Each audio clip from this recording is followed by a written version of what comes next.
సంసారం సంసారమే, అందులోంచి బయటపడాలంటే అలా నిరంతరం పరిశీలన, నిరంతరం జాగ్రత్త, నిరంతరం భగవంతుణ్ణి ఆశ్రయించడం తప్పవు. అలిసిపోయానని ఇక వశపడిపోయాను సంసారానికంటే కుదరదు. గృహస్థాశ్రమాన్ని పాడు చేసుకోవడానికి ఇవ్వలేదు ఋషులు. ధర్మము చేత అర్ధకామములను ముడివేసుకుని నీ జీవితాన్ని సాఫల్యం చేసుకుని చక్కగా వైరాగ్యాన్ని పొంది ఈశ్వర పథంలో ప్రయాణించమని ఇచ్చారు. కుంతీదేవి ప్రార్థన చేయలా, యాదవులందు పాండు సుతులందు నాకు మోహ విచ్ఛేదము చేయుమయ్య, ఘనసింధువు చేరిడి గంగభంగి నీపాద సరోజ చింతనముపై అనిశము మదీయ బుద్ధి అచ్చాదర వృత్తితో గదియగనట్లు చేయగదయ్య ఈశ్వర అని అడిగింది. ఈశ్వర, ఎన్నాళ్ళీ పాశాలు అర్థం లేకుండా నా కర్తవ్యాలు పూర్తయ్యాయి, ఈ పాశములు తెగి నీ వైపుకి నేను నడవగలిగినటువంటి ప్రస్థానం నాకు కల్పించమని అడగాలి. కాకుండా ఇరుక్కుపోతానంటే ఇరుక్కుపోతాడు. ఆ ఇరుక్కుపోయినటువంటి స్థితి సంసారమునందు మగ్గులుడైన జీవుని యొక్క ప్రతిబింబమే గజము. జగ గజ. అందుకని ఇరుక్కున్నాడు గజేంద్రుడు. ఎక్కడి నుంచి రావాలి మృత్యువు? సరసిలో నుండి పొడగని సంభ్రమించి ఉదరి కుప్పించి లంఘించి హోంకరించి భాను కబళించి పట్టు స్వర్భానుపగిది ఒక్క మకరేంద్రుడి భరాజు ఒడిసిపట్టే. నేను ఎన్ని మాటలన్నాను? శాబ్దిక ప్రత్యక్ష ప్రసారం పోతన గారిది. మా కంటికి కనపడేటట్టుగా ప్రత్యక్ష ప్రసారాలు ఉంటాయి, వారిది శాబ్దిక ప్రత్యక్ష ప్రసారం. సరసిలో నుండి పొడగని సంభ్రమించి, సరస్సులో దూరం నుంచి చూసింది ఒక మొసలి. అబ్బో, ఈ గజేంద్రుడు అల్లరి చాలా ఎక్కువగా ఉందే, ఇన్ని మొసళ్ళు చచ్చిపోయి, ఇన్ని కప్పలు చచ్చిపోయి, ఇన్ని పీతలు పోయాయి, ఇన్ని ఆ చేపలు పోయాయి, వీరవిహారం చేస్తున్నాడే ఇక్కడికి వచ్చి భార్యలతో. ఈ గజేంద్రుడి సంగతి చెప్పాలనుకుంది. సరసిలో నుండి పొడగని సంభ్రమించి, మొసలికున్న లక్షణం ఏమిటంటే నీటి మీద ఉన్న ప్రాణిని పట్టుకోవడానికి నీటి మించి రాదు, పైకి ఇలా తేలి, మా చిన్నతనంలో 5 రూపాయల గోళీకాయలని ఉండేవి ఇంతంత, అలాంటి కళ్ళతో చూస్తుంది. ఒకసారి చూసి నీళ్లల్లోకి చక్కగా ఎక్కడున్నది అక్కడే కిందకి దిగిపోతుంది. దిగిపోయి నీటి అడుగు నుంచి వస్తుంది, వచ్చి కాలు పట్టుకుంది. మృత్యువు పట్టుకుందనుకోండి, అప్పటి వరకు తిరిగిన తింగరి తిరుగుళ్ళన్నీ అయిపోతాయి, ఇంకెక్కడికి తిరుగుతాడు, వాడు ఉంటాడు అలా మంచంలో. కాబట్టి సరసిలో నుండి పొడగని సంభ్రమించి ఉదరి కుప్పించి లంఘించి హుంకరించి, ఒక్కసారి భుగ భుగ భుగ భుగ చప్పుడు చేసింది, ఫుత్కారం చేసింది. ఆ ఏనుగు సంగతి చూడాలనుకో, నీళ్లల్లోకి వెళ్ళిపోయింది. ఉదరి కుప్పించి లంఘించి హుంకరించి, నీళ్లల్లోనే దూకుతున్నట్టుగా తొందరగా వస్తుంది లోపల నుంచి. పైన నీటి కదలికని బట్టి మొసలు వస్తోందని గ్రహిస్తారు అనుభవం ఉన్న వాళ్ళైతే. అయితే ఏమిటో అని చూసే లోపల పట్టి లాగేస్తుంది. ఉదరి కుప్పించి లంఘించి హోంకరించి భాను కబళించి పట్టు స్వర్భానుపగిది. తప్పుకుంటాడు గజేంద్రుడు సుమా, బెంగ పెట్టుకోకండని కొంచెం బలహీన మనస్తత్వం ఉన్నవాళ్ళు గజేంద్ర మోక్షం జరుగుతున్నారేమో, దెబ్బతింటారని భయపడి కొంచెం ధైర్యం ఇచ్చారు పోతన గారు. రాహువు సూర్యుణ్ణి పట్టుకున్నట్టు అన్నారు. రాహువు సూర్యుణ్ణి పట్టుకున్న వదిలేయాలిగా, మళ్ళీ సూర్యుడు ప్రకాశిస్తాడు. కాబట్టి పాను కబళించి పట్టు స్వర్భానుపగిది ఒక్క మకరేంద్రుడిభరాజు నుడిసిపట్టే. వెళ్ళి ఆ ఏనుగు యొక్క కాలుని చటుక్కును పట్టుకు. ఆయనంత అమాయకుడు ఏమిటి, అప్పటికి ఇంకా బలం ఉంది. లోపలికి వెళ్ళి ఒక్కడే కూర్చుని ముక్కులో కొట్టాలిట్టి, ఆ ద్రౌపదార్థమే ఎక్కించి, రకరకాల మందులు ఎక్కించి చేసే వరకు ఒక వారం 10 రోజులు ఓపిక ఉండదు. కాబట్టి ఉంది ఆయనకి ఇంకా ఓపిక. అందుకే ఆయన ఏం చేశాడంటే మొసలి పట్టుకుందని గమనించాడు. గమనించి తన యొక్క దంతాల చివర భాగాలతో దాని యొక్క పొలుసుల లోపలికి గుచ్చుకునేటట్టుగా పిడుగుపాట్లు కింద గుచ్చాడు. గుచ్చి తొండానికి చుట్టి ఒక్కసారి దాన్ని ఎత్తి అవతలకి విసిరి బారేశాడు సరోవరంలో. ఇప్పుడు ఆయనకి ఇక సరోవరంలో ఉండడం ఇష్టం లేదు, ఎంత తొందరగా గట్టెక్కిపోవాలన్నది ఆయన లక్ష్యం. మరి మిగిలిన వాళ్ళందరూ ఏం చేస్తున్నారు? 1,00,000 కోటి కరణీనాథుండనయ్యుండి ఆడారు, ముచ్చిపుచ్చిప్పలెట్టారు, తామర తూళ్ళేశారు, తామర పూలేశారు, ఆయన మీద నీళ్లు పోశారు, ఉప్పుడి వేశారు. వీళ్ళందరూ ఏమయ్యారు అంటే గట్టెక్కి నించున్నారు. ఈయన్ని పట్టుకుని ఈయన కై అనగానే వాళ్ళు గట్టెక్కిశారు. ఎవడి బాధ వాడు అనుభవించాలి. వైద్యశాలలోకి వెళ్ళిపోయిన తర్వాత ఆయన ఒక్కడనే ఓ 4 చక్రాల దాని మీద పడుకోబెట్టి తీసుకెళ్లి మంచం మీద పడుకోబెట్టేస్తారు. మిగిలిన వాళ్ళు ఏదో వేళలు ఉంటాయి, దాని ప్రకారం అద్దంలోంచి చూసి వెళ్ళిపోతూ ఉంటారు. కాబట్టి వాళ్ళందరూ ఎందుకుంటారు, వాళ్ళందరూ పక్కన పడుకుంటారా, వాళ్ళకి పెడతారా గొట్టాలు, వాళ్ళకి పెట్టరు. అందుకని ఆయన ఒక్కడే ఉన్నాడు అంతే లోపల. ఇప్పుడు ఆ మొసలికి ఆయనకి యుద్ధం అంతే. మిగిలిన వాళ్ళందరూ నిజంగా తలోకాలు వేసి తొక్కేస్తే ఆ మొసలు ఎందుకు పలికిరారు, కానీ వాళ్ళు అలా రారు, తొక్కరు, ఎవరి కూడా వాడిది. కాబట్టి అందరూ ఒడ్డు నించున్నారు. ఇప్పుడు ఈయన పాపం ఒక్కడే యుద్ధం చేసుకుంటున్నాడు. ఎవరి కోసం చేస్తాడు? కరి దిగుచు మకరి సరసికి కరిదరికి నిమకరి దిగుచు గర్ర కరి బెర్రయన్ కరికి మకరి మకరికి కరి భరమనుచును అతల కుటల భటుల రుదుపడెన్. ఆ పద్యాలు కూడా పోతన గారికి అలా పడ్డాయి. ఎందుకనంటే యుద్ధం అలా జరుగుతోంది. మొసలి యొక్క ఆలోచన ఏనుగు పైకి ఎక్కకూడదు, ఏనుగు యొక్క ఆలోచన తన పైకి ఎక్కేయాలి. కాబట్టి ఏనుగు 4 అడుగులు ముందుకు వెళ్ళేటప్పటికీ మొసలి బలం తెచ్చుకొని అడ్డడిపోతుంది, అడ్డడిపోయి నీళ్ళలోకి లాగేస్తుంది. ఏనుగు మొసల్ని దూరంగా విసిరేసి అది కొంచెం ఓపిక తెచ్చుకొని అడ్డొచ్చే లోపల తను గట్టెక్కేయాలి. సంసారంలోంచి బయటపడాలనేటటువంటి జీవుడి యొక్క తహతహ ఎలా ఉంటుందో, సంసారము మృత్యు అయితే మృత్యువు నుంచి తప్పించుకొని వారం రోజులు అయిపోయింది డాక్టర్ గారు డిశ్చార్జ్ ఎప్పుడు చేస్తారండి, చూద్దాం ఒక 4 రోజులు ఆగండి, మళ్ళీ 4 రోజులు అంటే ఎలా ఉంటుంది.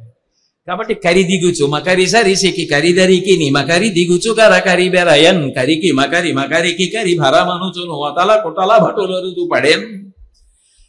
తొండంతో చుట్టేస్తోంది, విసిరేస్తోంది, మళ్ళీ దగ్గరికి వస్తోంది. ఏనుగిలా కొంచెం గట్టు దగ్గర వరకు వెళ్ళడాన్ని చూస్తోంది. గబ గబ గబ గబ నీళ్లలోంచి వచ్చి ఎగిరి పైకి వీపు కరిచేసి వెనక్కి పడి తోక కరిచి మళ్ళీ కాలు పట్టుకుని నీళ్లలోకి లాగేస్తోంది. ఎలాగైనా ఏనుగు యొక్క శక్తి నశించిపోవాలని మొసలి కోరిక, ఎలాగైనా మొసలి నీరసపడిపోతే గట్టెక్కేద్దామని ఏనుగు కోరిక. ఇద్దరూ అలా కొట్టుకుంటున్నారు. ఎన్నాళ్ళు కొట్టుకున్నారు అంటే 1 రోజు కాదు, 2 రోజులు కాదు. అలయక సొలయక వేసట నొలయక కరి మకరి తోడను దండత రాత్రులు సంజలు దివసంబులు సలిపెన్ పోరొక్క 1000 సంవత్సరముల్ అన్నారు పోతన గారు. ఏమి పద్యరచనండి అసలు. అలయక సొలయక వేసట నొలయక. నేను అలిసిపోయానండి అంటే ఎలా కుదురుతుంది? సంసారం సంసారమే, అందులోంచి బయటపడాలంటే అలా నిరంతరం పరిశీలన, నిరంతరం జాగ్రత్త, నిరంతరం భగవంతుణ్ణి ఆశ్రయించడం తప్పవు. అలిసిపోయానండి ఇక వశపడిపోయాను సంసారానికంటే కుదరదు. కాబట్టి మృత్యువు అంతే, సంసారమే మృత్యువు. ఎప్పుడు ఏ జన్మలో సంధ్యవేళలో పోరాటం చేసి వదిలేశాను, ఏ జన్మలో రాత్రి వేళ పోరాటం చేసి ఇక ఓడిపోయి వదిలేశాను, ఏ జన్మలో పగటి వేళ పోరాటం చేసి ఇంకా చేయలేక వదిలేశాను. అలయక సొలయక వేసట నొలయక కరి మకడితోడను దండత రాత్రులు సంజలు దివసంబులు సలిపెన్ పోరొక్క 1000 సంవత్సరములు. 1000 అంటే సంస్కృతంలో సహస్రం, సహస్రం అంటే అనంతం. అది ఈనాటి పోరు కాదు, అనంతం. ఆ పోరు అలా కొనసాగుతూనే ఉంది. సంసారంలోంచి బయటపడాలని జీవుడు చేసేటటువంటి ప్రయత్నం ఎక్కడో అక్కడ జారిపోయి మళ్ళీ కిందకి వెళ్ళిపోతూ ఉండడం, మళ్ళీ ప్రయత్నం చేయడం, మళ్ళీ జారిపోతూ ఉండడం, మళ్ళీ ప్రయత్నం చేయడం. భాగవతంలో జడభరతోపాఖ్యానం లేదు? ఎంత జాగ్రత్తగా ఉండాలండి. అదొక అశిధారా వ్రతం. అందులో మొదటి మెట్టు మించి జారిపోతే కాలు మడత పడుతుంది, 99వ మెట్టు మించి జారిపోతే నడుము విరిగిపోతుంది. సాధనలో పైకి ఎక్కిన కొద్దీ జాగ్రత్త మరింత అవసరం. అందుకే అలయక సొలయక వేసట నొలయక కరి మకరితోడను దండత రాత్రులు సంజలు దివసంబులు సలిపెన్ పోరొక్క 1000 సంవత్సరముల్. మకరితోడ పోరు మాతంగ విభుని ఒక్కరినిడించిపోవ కాళ్ళు రాక కోరి చూచుచుండే కుంజరీయూధంబు మగలు తగులు కారి మగువలకును. ఏమి పద్యాలండి. పోతన గారు ఒక్కసారి శరీరంతో కనపడితే నిజంగా ఆయన అరికాళ్ళు నాకాలి.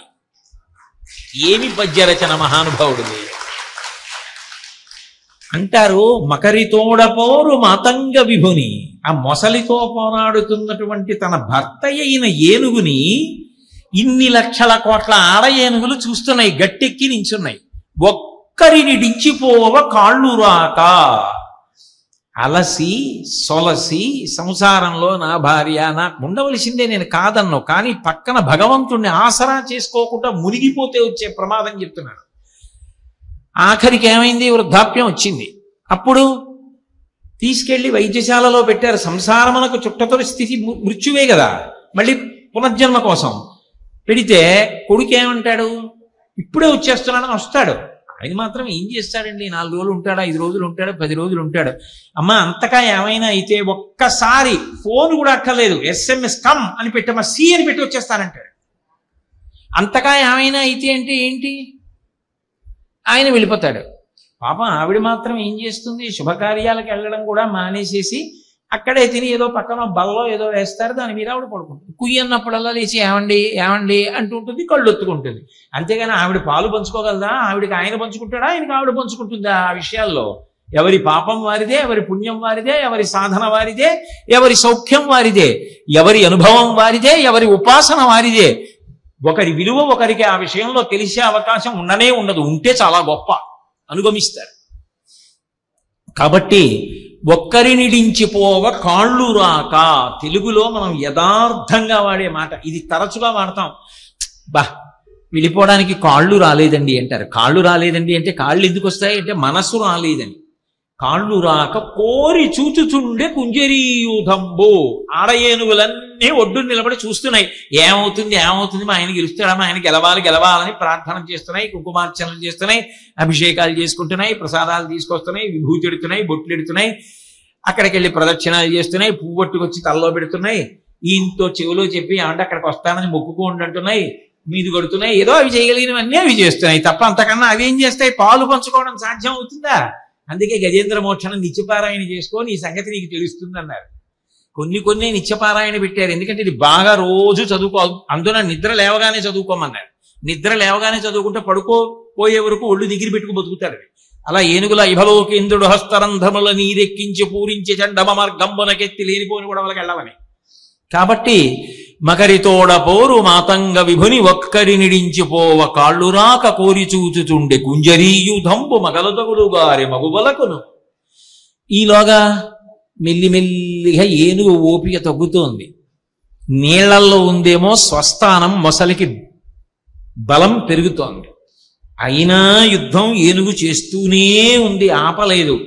ఓపిక కొద్దీ దంతాలతో పొడుస్తోంది, తొండంతో కొడుతోంది, కాళ్ళతో తొక్కుతోంది. ఇటువంటి సందర్భంలో అటువంటి ఉపమానం పోతన గారు ఎక్కడ తీసుకొచ్చారో తెలియదు. పాదద్వంద్వము నేలమోపి పవనున్ బంధించి పంచేంద్రియోన్మాదంబున్ పరిమార్చి బుద్ధిలతకున్ మారాకు హత్తించి నిష్ఖేద బ్రహ్మ పదావలంబన క్రీడించు యోగీంద్రు మర్యాదన్ నక్రము విక్రమించకరి పాదాక్రాంత నిర్వక్రమై అన్నారు. ఒక యోగి తనలో తాను కూర్చుని గొప్ప ధ్యానం చేసి అంతర్ముఖ సమారాధ్యా బహిర్ముఖ సుదుర్లభ కదూ, లోపల ఉన్నటువంటి పరదేవత యొక్క పదముల జాడ కనిపెట్టి ఉపాసన చేసేటప్పుడు ఎలా ఉంటాడో అటువంటి స్థితిలో మొసలి ఉందిట. అంటే ఇక ఏనుగు శక్తి తగ్గిపోయింది. పాదద్వంద్వము నేలమోపి, యోగి పాదములను రెండింటినీ నేల మీద పెట్టి పాదద్వంద్వము నేలమోపి పవనున్ బంధించి ఊపిరిని బాగా నియంత్రించి పంచేంద్రియోన్మాదంబున్ పరిమార్చి పంచ జ్ఞానేంద్రియముల యొక్క ఉన్మాదాన్ని ఆపుచేసి బుద్ధిలతకున్ మారాకు హత్తించి, బుద్ధి అనబడేటటువంటి తీగకి కొత్త ఆకు తొడిగి నిష్ఖేద బ్రహ్మ పదావలంబన క్రీడించు యోగీంద్రు మర్యాదన్, పైన ఉన్న వాటిని వేటిని చూడకుండా వినకుండా లోపలికి వెళ్ళిపోయి లోపల భగవంతుని యొక్క పాదార విందములను గట్టిగా పట్టుకుని ఆ పట్టుకున్నటువంటి ధ్యాన స్థితిలో కలిగినటువంటి ఆనందము చేత పొంగిపోతూ తనలో తాను రమిస్తున్నటువంటి యోగిలా మొసలి బుద్ధిలతకున్మారాకు హత్తించి నిష్ఖేద బ్రహ్మ పదావలంబన క్రీడించు యోగీంద్రు మర్యాదన్ నక్రమ విక్రమించ కరి పాదాక్రాంత నిర్వక్రమై. అయితే ఈ పద్యంలో పోతన గారి గొప్పతనం ఎక్కడుందంటే, ఏనుగు యొక్క ఓపిక అంతా తగ్గిపోయింది. ఇక ఓపిక తగ్గిపోయి యుద్ధం కూడా సరిగ్గా చెయ్యలేక నీరసపడిపోయినటువంటి ఏనుగుకి పొట్ట కొరికేసింది, తోక కొరికేసింది, వీపు కొరికేసింది. అనేక మాటలు ఏనుగు నీళ్లలో పడిపోయింది. లేచి బలం తెచ్చుకుని 2 అడుగులు వేసేటప్పటికి మళ్ళీ వచ్చి ఎగిరి కొరికి కింద పడేస్తోంది. ఇక ప్రాణాలు పోయేటట్టుగా చెయ్యడం కోసం ప్రయత్నిస్తోంది. నిజంగా అంత పెద్ద ఏనుగు నీళ్లల్లో అలా పడిపోయి లేచి ఎక్కబోతూ ఉంటే, మళ్ళీ మొసలి కొడుతూ ఉంటే, మళ్ళీ పడిపోతూ ఉంటే, మనమే ఒడ్డున నిలబడి చూస్తున్నాం అనుకోండి, ఆ నీళ్ళన్నీ ఎర్రగా నెత్తుటితో కలిసి రంగు మారుతున్నాయి అనుకోండి, మనసు కదిలిపోతుంది.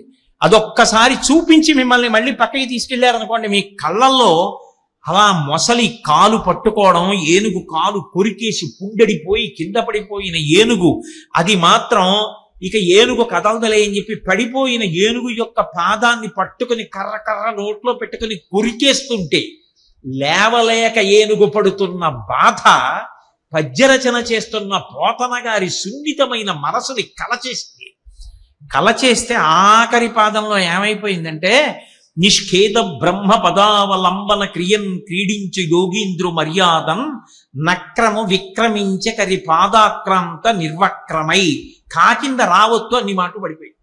ఎందుకని? కా అన్న తెలుగు అక్షరం హల్లుల్లో మొదటిది. కా బొద్దుగా ఉంటుంది అక్షరం ఉండి, ఏనుగు పాదం ఎలా ఉంటుందో అలా ఉంటుంది. ఏనుగు పాదం గుండ్రంగా ఉంటుంది. క రాసినప్పుడు ఏనుగు పాదంలా ఉంటుంది. దానికి రావత్తేశారనుకోండి ఇలా అర్ధచంద్రాకారంగా, మొసలి నోరు తెరిచి దాన్ని పట్టుకున్నట్టుంటుంది. క్ర అంటే ఏనుగు కాలుని మొసలి పట్టుకున్నట్టుంటుంది. అది మనసుని పట్టేసింది పోతన గారిని. సున్నిత హృదయుడు కదూ. భగవద్భక్తి కలిగిన వాళ్ళందరూ సున్నిత మనస్కులే. అందుకే వాల్మీకి మహర్షి క్రౌంచ పక్షిని కొడితే చూడలేకపోయారు. రామాయణం పుట్టింది. ఆ బాధ, ఆ ఏనుగు పడుతున్న బాధ పోతన గారు పడిపోయారు. పడిపోయి నక్రము విక్రమించకరి పాదాక్రాంత నిర్వక్రమై అని పడింది పద్యం. ఆ గజేంద్రమోక్షణ పద్యాన్ని బట్టి పోతన గారి హృదయ సౌకుమారి అని చెప్తుంటారు పెద్దలు. అందుకే మత్తేభ వృత్తాలు ఎక్కువ పడ్డాయి. మత్తేభం అంటే ఏనుగు. మత్తేభ వృత్తం పడింది అంటే ఆయన మనసులో ఆ ఏనుగే తిరుగుతోంది. ఆ ఏనుగే అబ్బా ఏం బాధ, ఏం బాధ, ఎప్పటికి బయటపడుతుంది, ఎప్పటికి బయటపడుతుంది అది ఆయన బాధ. అది అనుకుంది మనసులో ఏనుగు. చాలా కాలం పోరాటం చేసింది. పృథుశక్తిన్ గజమాజలగ్రహముతో వ్యాసుల వారి మాటల్ని యథాతథంగా అంధీకరించారు. ఆయన అఘాసురుడు అన్నారనుకోండి, పాతపు రక్కసుడు అంటారు పోతన గారు. ఎలా పడ్డాయో ఆ మాటలు మహానుభావుడికి. ఆయన అన్నారు, పృథుశక్తిన్ గజమాజలగ్రహముతో పెక్కేండ్లు పోరాడి సంశిథిలంబై తనలావు వైరిబలమున్ చింతించి మిథ్యామనోరథమింకేటికి దీని గెల్వసరి పోరంజాలరాదంచు ఇట్లను పూర్వపుణ్యఫల దివ్యజ్ఞాన సంపత్తితో. పృథుశక్తిన్ భూమి మీద ఉంటేనే బలం ఏనుక్కి. పృథుశక్తిన్ గజమా జలగ్రహముతో, గ్రహం అంటే పట్టుకుంటుంది, సంసారం పట్టుకునేవి, మృత్యువు, సంసారము, పాశము, ఇవన్నీ పట్టుకునే లక్షణాలు ఉన్నవి. అందుకని వ్యాసుల వారు గ్రహం అన్నారు. అదే మాట పోతన గారు తీసుకొచ్చారు. గజమా జలగ్రహముతో పెక్కేండ్లు పోరాడి చాలా కాలం యుద్ధం చేసి సంశిథిలంబై తనలావు, తన ఇక శక్తి పోయింది, ఇక నేను యుద్ధం చేయలేనని తెలిసిపోయింది. ఏదో బతికుండగా మరీ అలా తొండంతో కూడా కొట్టకుండా ఏముంటుంది, ఎందుకంటే బాధ కొద్దీ ఏదో తొండం తీస్తోంది, కొడుతోంది, ఒకసారి దంతం తీస్తోంది, పొడుస్తోంది, లేవడానికి ప్రయత్నిస్తోంది, కానీ ఇక మొసలి ఆక్రమించేసిందని తెలిసిపోయింది. కాబట్టి తనలావు వైరిబలమున్ చింతించి మిథ్యామనోరథం ఇంకేటికి. ఎందుకు ఇంకా అనవసరంగా ఇంకా ఏదో బతుకుతానన్న ఆశ అనవసరం, ఈ సంసారం నుంచి బయటపడతానన్న ఆశ అనవసరం, బయటపడలేదు. కాసేపు భగవంతుడి దగ్గర కూర్చుని ధ్యానం చేసి అమ్మయ్యా ఏదో భగవంతుడి వైపు అనురక్తి కలిగింది అనేటప్పటికీ సంసారంలో ఎటువైపు నుంచో ఏదో ముచ్చటొచ్చి మళ్ళీ నొక్కేస్తుంటాడు. ఇక బయటపడలేదు, తెలిసిపోయింది నాకు అని అన్వయం అటు చేయండి, లేకపోతే అది గజేంద్ర మోక్షం అవదు. లోపల అలా అనుకుంటూ ఉండాలి మళ్ళీ, లేకపోతే అది నిత్యపారాయణ ఎందుకు, ఏనుక్క చెప్పడానికి చదమాం కదా, కాదు కదా. కాబట్టి తనలావు వైరిబలమున్ చింతించి మిథ్యామనోరథమింకేటికి దీని గెల్వసరి పోరంజాలరాదంచు ఇట్లనే, ఇక నేను దీంతో గెలవలేను, యుద్ధం చేయలేను అని ఇట్లను పూర్వపుణ్యఫల దివ్య జ్ఞాన సంపత్తితో. అది ఈ జన్మలో చేసినటువంటి పుణ్యం కాదు. అప్పుడు ఏనుక్కి భగవంతుడు గుర్తు రావడానికి కారణం పూర్వజన్మలలో చేసుకున్న పుణ్యం. ఇప్పుడు ఈ జన్మలో ఈ క్షణంలో నీకు పరాకు కలిగితే భగవన్నామమును ఆశ్రయించు. ఈ పుణ్యం నిన్ను కాపాడుతుంది తప్పకుండా. అది ఎప్పుడో అప్పుడు సీతమ్మ వెళ్ళిపోతూ రావణాసురుడు అపహరించి తీసుకెళ్ళిపోతున్నప్పుడు ఒంటి మీద నగలు చీర చింపి మూట కట్టి కింద పారేసింది. అవి సుగ్రీవుడికి దొరుకుతాయి, రాముడికి చూపిస్తాడు, లక్ష్మణుడికి చూపిస్తాడు. దానివల్ల వానరుల్ని పంపిస్తారు, వచ్చి గుర్తుపడతారు, రామరావణ యుద్ధం జరుగుతుంది, రాముడు తనని తీసుకెడతాడు. ఈ నగలమూట దానికి కారణం అవుతుందని సీతమ్మ నిర్ధారించి విడిచిపెట్టలేదు. విడిచిపెట్టిన నగలమూట సుగ్రీవుడికి దొరికి తర్వాత సీతారాములు కలవడానికి కారణమైనట్టు నువ్వు తెలిసో తెలియకో ఇప్పుడు పట్టుకున్న పుణ్యమేదో, పట్టుకున్న భగవన్నామేదో అది నీకు ఉత్తర జన్మల యందు కాపాడడానికి సాధనమవుతుంది. పట్టుకో, వైక్లభ్యమొద్దు, ఇందులో విలంబనమొద్దు, జాగ్రత్త, పట్టుకో. లేకపోతే గజేంద్రుడికి ఎలా గుర్తొచ్చింది ఒక ఏనుక్కి, పూర్వపుణ్యఫల దివ్య జ్ఞాన సంపత్తితో. పోతన గారు స్పష్టంగా చెప్తున్నారు, అది ఈ జన్మ పుణ్యం కాదు, పూర్వజన్మ పుణ్యం.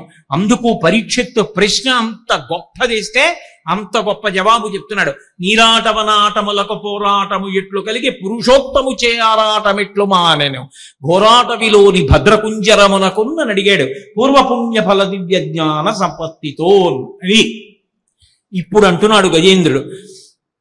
నానానీకపయూధముల్ వనములోనన్ పెద్ద కాలం సమ్మానింపన్ దశలక్ష కోటి కరణీనాథుండనయ్యుండి మద్దానాంభ పరిపుష్ట చందనలతంత ఛాయలందుండలేక నీరాశ ఇటేల వచ్చిది భయం విట్లూకదే ఈశ్వరా అన్నాడు.